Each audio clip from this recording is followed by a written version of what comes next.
the the subject of competitions in general for people at a young age.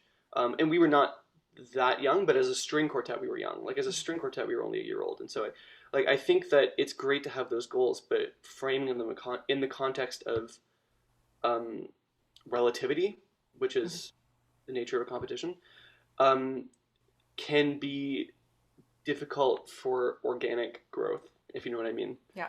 And so that's something I took with me also was just um, what kind of environment is the healthiest for growth and learning and I think in certain ways like seeing other groups who were 5 years ahead of us in that profession was incredibly useful.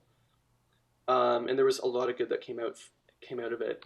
But you know, competitions can reorient your brain in a way that you have to kind of just unravel afterwards, or you know, just remember why you're a musician, remember why you're doing these things, remember, you know, I just kind of have your sights set on your own goals rather than a jury's. Mm-hmm.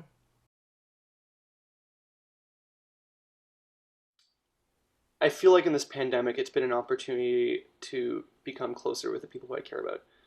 And not that I wasn't before, but it was sort of like a fill in the cracks sort of thing. Like, and not by design either. It's sort of like when you're in the prime of your career, like you say yes to everything, and you can become a little bit narrow minded about not narrow minded, but like with blinders on, just about sort of diving headfirst into every project you can. At least I Mm-hmm. dive headfirst into a lot of things, and I think being able to have time to spend with my family, my partner, my dog, you know, just like unscheduled time has been something I really want to prioritize more.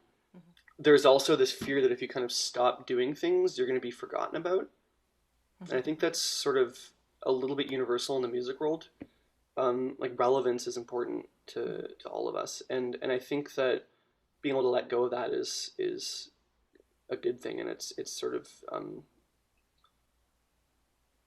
it's like a gift to yourself. We're really lucky. I mean, I don't know other people who go to work and share an office space with some of the people that they're closest to. I mean, some of the people I work with, I've known for most of my life, and I've been through a lot with, and I've shared very meaningful experiences with, and so um, on one hand, I mean, it is also your workplace, so it can become like a double dipping, you know, like where it's your social life and also your workplace, and so that's another layer of challenge, I suppose, just to try and compartmentalize. But being able to go to work and see some of those faces is really a luxury, I think.